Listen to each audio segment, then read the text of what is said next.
and to your platform and being able to facilitate a space for me to share my story and for me to share, my experiences. And I'm really grateful for life, for bringing us together. It's important for these conversations to happen, but it requires two people. So I'm just glad that we're able to just, be in the same space and be able to share this. So thank you so much. And yes, I always say that I went from being an undocumented warrior to a conscious entrepreneur, because before it was always, undocumented. And I didn't like that label. That label didn't really resonate with me. But at the end of the day, that is who I am in society's eyes. Not much my eyes, but if you're able to switch the perspective, which is something that I talk about and something that I work with my own clients, shifting the perspective is very important. So I wanted to take control of my narrative. And yes, I give, and I want other people to become assets for this country, not only whether or not you're undocumented or not. So that's the whole slogan behind that. So thank you so much for mentioning that. That's one of my pride and joys. Yes, I love their immigration status. But it's definitely possible to do many, many things out there. Yes, 100%. Yes, and that's why when I first started on DocuProfessionals, I did ask the followers of Undocuprofessional, and I want to say like 90% that responded, and it was around. They felt that nobody was really understanding their situation in regards to being undocumented. And they felt that they couldn't achieve many things because of their immigration status. Like, I can't really go to school because of my immigration status. I can't really work. I can't really have a job in what I really want to pursue my profession in. And I can't do that because I don't have a work permit. Especially those that are recently graduating. A lot of them were very young, that recently and they're not protected by DACA. They were mentioning that they were, they felt that they really were very limited and into what they could do. And being undocumented myself, I felt like we really do not have a lot of platforms that really understand the things that we have to go through as being undocumented, and trying to pretty much survive in this in this system that we have. So. Yeah, and I totally agree with you. I was those kids. I was those recently graduating with no protection, because in 2004, when I graduated high school, there was no DACA. DACA didn't even exist. It wasn't even in the works. Okay, and so I can relate 100% to all those recent graduates that feel like life is over for them because they don't have a work permit. But I can also speak into into existence that you don't need a 9-digit number. You're not a 9-digit number, and you can do a lot of things. The limitations that you think right now that you have are only in your head. And this is coming from a person that lived the experience. It's not coming from a person of privilege. It's coming from a person that is sitting exactly where you guys are sitting at right now. Because when I graduated, I was living in a state that was primarily Republican. That AB 540 did not even exist. I was bold enough to take the opportunity and drive myself to LA and pursue a career in LA because LA had AB 540. Okay, so if you live in LA, you can do. But I was in a place that did not have that resource available. So if you're one of those people, then I know your sentiment. I know how it feels, because I had to pay international student fee in order for me to go to school. But in my mind, where there's a desire, where there's a want, where there's a will. So you need to understand that there's always going to be an opportunity. When there's not a door, we can create a window. And that is why not only your platform is here, but people like you and I are here. It's for you guys to see things that you can't see for yourselves. So I came to LA and I pursued, higher education. The longer route, I went to community college first, then I went to a university. But there's always ways. I knocked on windows, doors. I asked for resources now, those resources are more available than ever. There's social media, there's internet. 2004, yes, there was internet, but the information was not easily accessible to us. Okay, there wasn't community like on DocuProfessionals. There wasn't community like there is now. So I just want you to know that even before we start with this conversation, I want you to know that where you are right now is not where you're going to be in the next few months. And it's all part of your mentality. It's all part of the things that you might not see right now, but they are attainable. They are tangible. It took me 14 years to finish my undergrad. I don't want you to go through the same struggle. You can do so much more because there's resources available. I'm also an entrepreneur.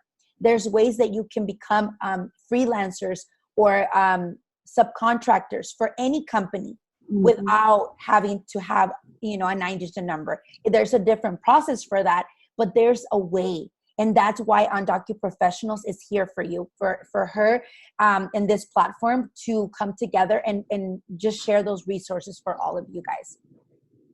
Correct. Thank you so much for bringing that up, because it is something, even though it's a new platform, I feel like I've been getting a lot of signs that something, I'm doing, or, that this platform was needed. And I also needed it for myself. And I already talked a little bit about this before with others, that it is a healing process for me as well, because I'm undocumented and I'm an undocumented professional myself.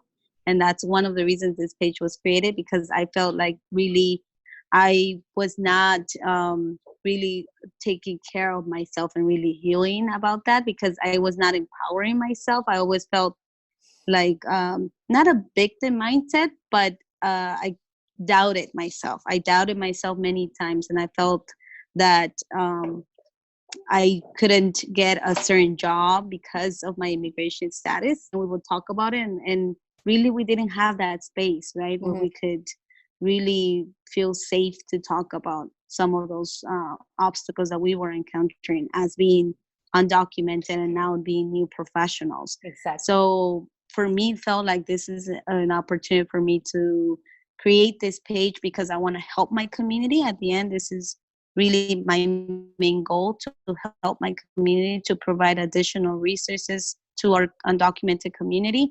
But also it's a healing process for me as well. Yeah. So you know what? Why am I still not being very upfront about my immigration status? Why am I trying to hide? Because it is part of who I am, and I shouldn't be hiding it. I should embrace what I have and what I have done, even if I don't have my residence yet. And still in process of that. And I don't know when I'm gonna become a resident yet. I'm obviously been in line for forever, like many of us have. I've been in this country for over 20 years, yet I'm still in line waiting for my residence to come in and to be approved. And that's, I don't know how long that's going to be. But I felt like I've lived my life being undocumented for so long that I cannot just continue just waiting and holding my life until I get this document. We cannot do that. We have to continue moving forward, whether we have the residents now or in 10 years from now. Yes, because that's really what kept me going. I felt like, what would I do if I had my papers right now? What would I do? Would I be continuing my education? Would I be working at this particular job? What is it that I want to do? And see myself beyond that, because that was definitely, I was not going to allow my undocumented status stop me from what I wanted to really do. Was it going to be more difficult? Yes, it was going to be more difficult. It was going to be more challenging. And it was, and it has been, and it will continue to be. But it's not impossible to continue your goals. And what life isn't hard. I mean, let's be real. The fact that we are undocumented, it's hard, but there's other people that are struggling in other areas of their lives with their physical health, mental health, and they're also struggling. So life is really not perfect. There's nothing to be ashamed about our immigration status, even though there's a lot of shame around it. And I know for a long time, my dad would not allow me to say that I was undocumented. And that was the reason why I came to LA, Mm. because I wanted to come to LA and I wanted to be vocal about who I was. And I've been very vocal about my story for a very long time now. I'm undocumented and I'm undocumented and unafraid, because I feel like other people can get empowered by that. So if you're feeling ashamed, it's normal. Don't feel bad because you feel ashamed. Embrace it. Remember that being undocumented is a superpower. And I always say it's a superpower because there's an opportunity to heal not only yourself, but your ancestors, your family, your lineage. You have an opportunity because you're not doing what everybody else is doing. You're able to look within yourself for answers. Look for talents. Look for good things that you do that make you who you are, special and unique.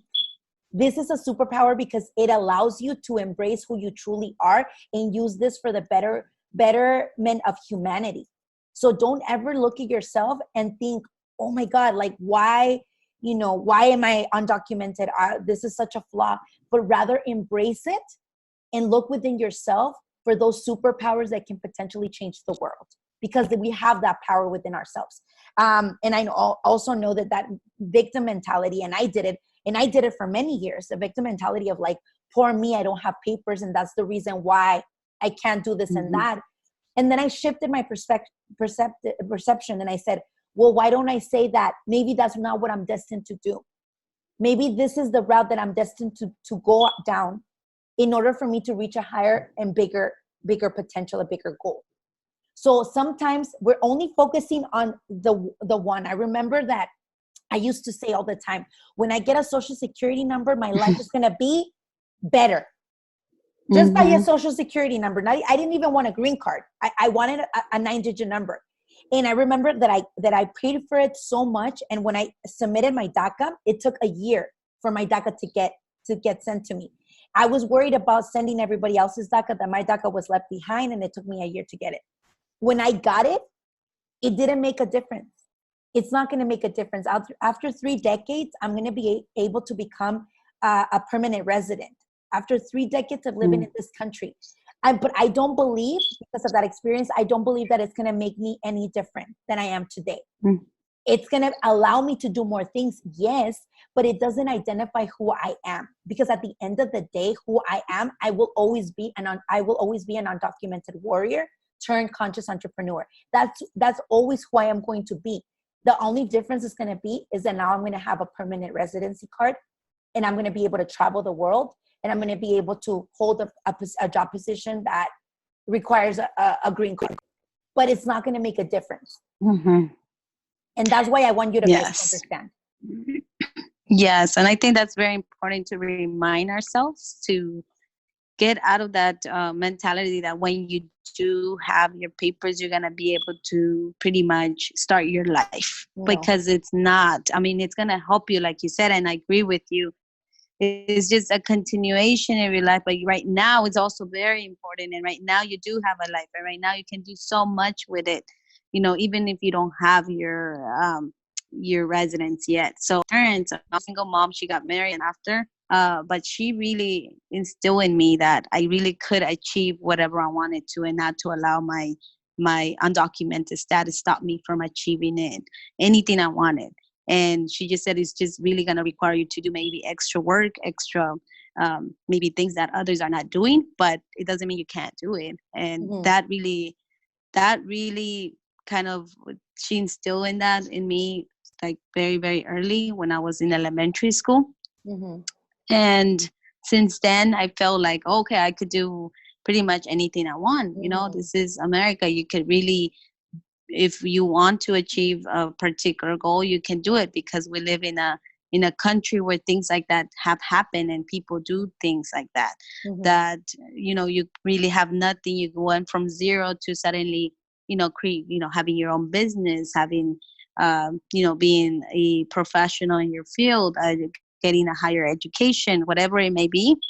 And I really felt that was true, and I believed it, and I still believe it, because even though I'm undocumented, I felt like I was able to achieve many things, and that keeps me going, that keeps me motivated, keeps reaffirming that yes, I may be undocumented, but I'm also a professional. I'm also a mother. I'm Yeah, also a homeowner. I'm also a friend. I'm also, so it's so many different other roles that I play in this country besides being undocumented. exactly.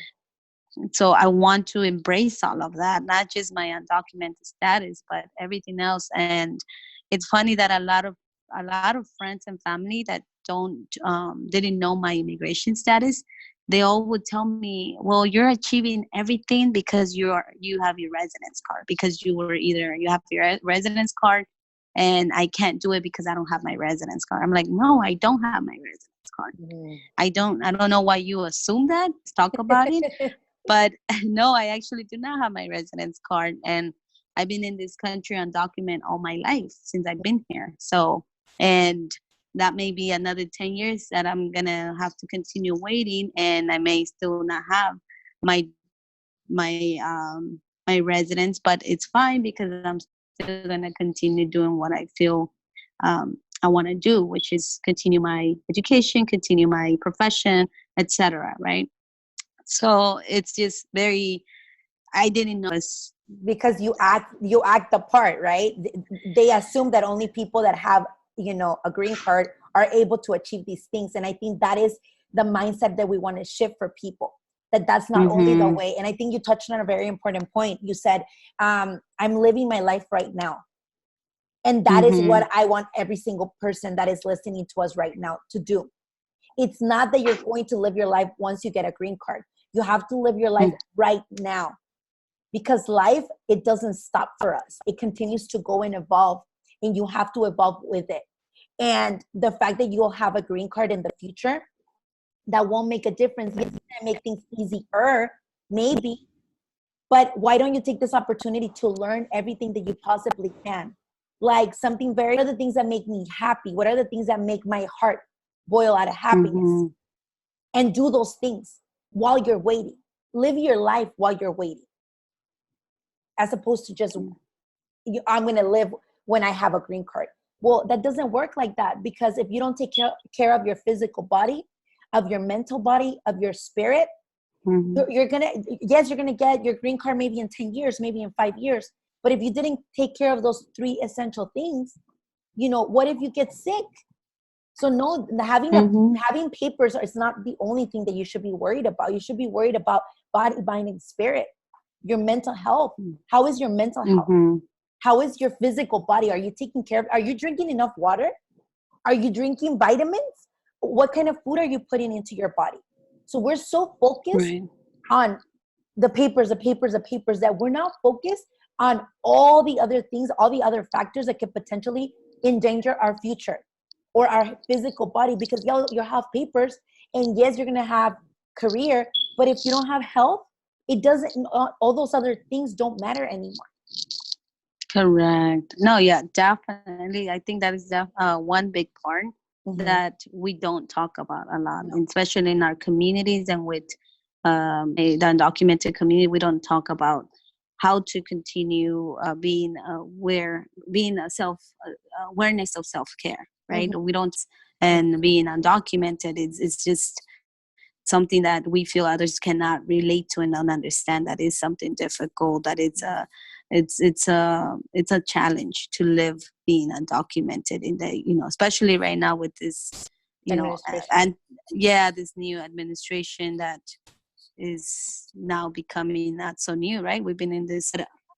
It is something that, as undocumented, we have lived that, and we have Mm-hmm. always felt that, and we have always seen that we were treated differently, and we were being not given the same opportunities than others, right, because of our immigration status. Sure. So it is unfortunate, but it's something that is not new to me, and that's why I feel like right now, even more than ever before, we need to talk about this. Yes. How does this affect us mentally, Mm-hmm. physically, and how are we gonna be able to just stay healthy and be able to acknowledge and be aware of this? Yeah, and I know that there's things that we're working together to do, where we're going to Mm-hmm. facilitate a space of healing for anybody that wants to come in and just really have conversations in person, to just be able to release, because it is important. We've lived this discrimination our entire lives, and potentially even with papers,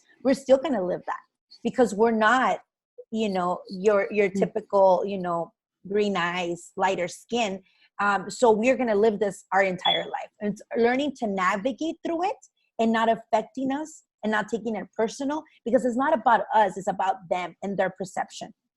About, you said, we do need to take care of our mental health, because it is affecting our mental health. I remember growing up in Utah with everybody, 99% of the people that were around me were Caucasian.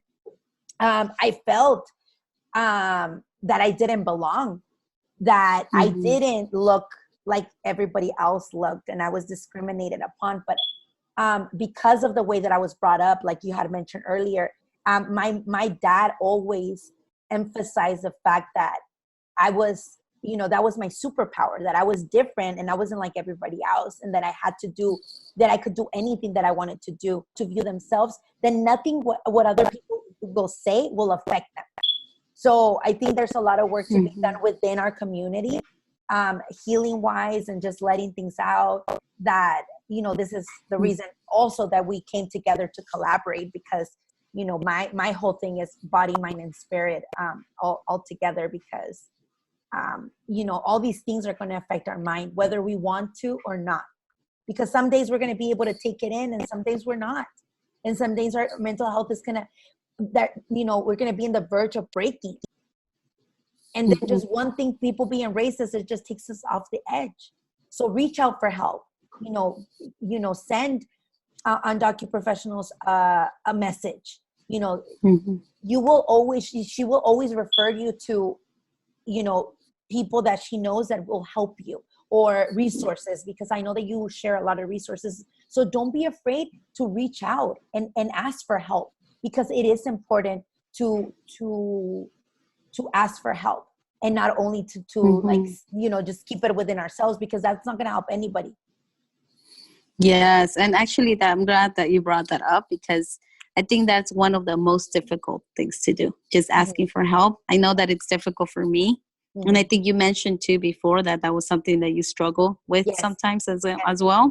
Yeah. And I think it's funny, because when I was younger, I was much easier at asking for help. And I think it's because I felt, I'm a student mode, or young, much younger. So I felt, I need to ask. And I always tried to ask as much as possible. But the older you get, I feel it gets a little bit more difficult, especially when we feel like now we finally should, there's an expectation about us too, like, you're a professional now, so you should not be asking for help, because you are, you should have this information already, or you at time, or it's something that I learned from. And right now, definitely, I would recommend everyone to definitely ask for help as much as possible. And not only one person. If you have one person that can ask for help, it's better than not asking to anyone, right? But the more the merrier, I would say. And that whatever I can help you with, I may not have the answer for it, but I will let you know, okay, I'm gonna be honest, and I'll tell you I don't have the answer to that, but this is this person that can help you with this. And I think when you get older, you have this expectation of like, well, she's older, she needs to have her stuff together. Like you said, right? The professional, you're professional. Why? Why are you asking for help? Or oh my God, you're a homeowner. You're getting your PhD. You're this. You're that. Why are you asking for help? No, you need to understand that everybody needs help. It doesn't matter your age, your ethnicity, you're short, you're tall. It doesn't matter. I am a life coach, and I have a life coach myself. So, and I have a therapist myself. So yes, like we need, and I understood this many years down the line, because I wanted to do everything by myself, and it only caused me headaches and my body, mind, and spirit to deplete. And it was until I understood that I needed to ask for help, and I needed a big support system for me to be able to do it. So either you're going to do it the hard way and the long way, like I did it, and I didn't ask for help, and I thought I was a superwoman and I could do it all by myself, and it took me 14 years to finish, or I'm asking for help, and I'm going to have a support system that is going to help me, or at least I'm going to look for help. That is what you need to understand. There's no shame in asking for help. And if one person, because it happened to me, I asked for help in a platform that I thought was going to help me. And that platform didn't help me. You don't get discouraged, because No. Yeah. all those no's will lead you to the eventual yes. And that yes was the yes that you needed for your life. Maybe that Correct. yes that you were looking for in that platform, it wasn't a good fit for you. So continue to ask, because all the no's are going to lead you to the most powerful yes that you'll ever experience. So just remember that. Just remember that, you're not alone. There are people that have lived your experience. And like you said, like, we already gone through it. The things that we share on our platform, we already lived it. We already overcame it. So why not, reach out and ask for help, or Yes. just engage and be like, yes, I'm going through the same thing. How can I support you? Why don't we come together? Why don't we build on each other, as opposed to Correct. trying to do everything by ourselves, because that never usually turns out the way we think it's going to turn out. Yes. And again, it could be like anybody, even inside the community, outside the Yes. community, at your job, at home, with your family members, Yes. with friends. About that, I didn't know. I guess I didn't think about it that much. I said, oh, well, you think I should need a mentor? Like, definitely, you need a mentor in everywhere you go. Basically, you do need a mentor. So I decided to do that. I went ahead and decided to reach out to 3 individuals at my job that are highly experienced. They've been reached out to. They agreed to be my mentor. They said, yeah, of course, I can help you. And I didn't think that was honestly going to be the reaction. I thought I would have to follow up with them and remind them, hey, did you get my email or something, right? And no, they immediately came back and said, yeah, of course we can help you. Of course we can do this. And now I feel really like stop what they're doing and they come and see me. It's almost like they know they're my mentor, so they feel, oh, there's a responsibility I have. So it's almost like it's for them too, because they become more, they're more aware, because they don't know if you need help. They don't know if you need their advice. They don't know. So when you actually make them your mentor, they feel more of a responsibility and are really there looking out for you. And I'm very thankful that they provided me with that tip, because I think that is something that is helping me right now. And I'm getting to know these 3 mentors that I have, and it's just becoming, honestly, a very good learning experience for me. I would recommend, if you don't have a mentor, please, that would be one of my recommendations to have for everyone. 100%. I think mentors are very great tips. So thank you for sharing, because I know that a few years back, somebody said, you should get a mentor. And then again, the ego comes in the way. And I'm like, I don't need a mentor. They don't have time for me. Like, what if I ask them and they don't have time? No, so never assume they don't have time. Never assume that just ask, right? Just ask. I know that asking has led you to a lot of great things. So just ask. So I think that all these things that we're talking about took me many years to figure it out. So we're giving you the secret. We're giving you all the secret tools. Yes. I definitely would have wished I knew about it a little bit sooner as well. And don't feel like you have to know all the answers. I think we're always in this learning process, and we're always learning, and just be open to learning and listen to others of how they went through their experience. I think sharing our stories is very powerful. And we are living a life here in the United States, and that we want to continue contributing to the United States and really empowering everything we do, because we have been doing a lot of great things. Everybody that has shared their stories have, they're just proof of everything that we have been doing and working. And it's taken years, right, for them to get where they are, and they're still growing, they're still learning. And I'm hoping that they're gaining a lot from it. Yes, and they will. And I know I have. Building community and, sharing the stories and connecting with others is very important. I'm 100% sure that it will happen. So if you're listening to us right now, I suggest that you share with your friends, with anybody that you think will relate, or that will benefit from these tips, by sharing, you will contribute more than enough, I assure you. So just continue sharing. That's the advice that I can give you, because you never know who's Yes, listening. definitely one of the missions of undocumented professionals is to continue building community and helping each other and Yes, creating more resources yes. for the undocumented communities. Looking forward and continue talking to you again, Maydelli, and thank you so much for Gracias. your time. I really do No, appreciate it. my pleasure. And honestly, I just want to thank you for following your heart, because you're doing so much good in the world. You're definitely following your soul's Thank you. calling, and you weren't afraid. And I think it comes from examples, that when you're not afraid, when you follow your heart, all these wonderful things are happening. And they don't only help you as the individual, Mm-hmm. because you heal in the process, but it's helping so many people in the process. So I just want to thank you for that, because we need more people like you that are following their hearts and that are dedicating their time to building community and healing for our undocumented, or our students in general.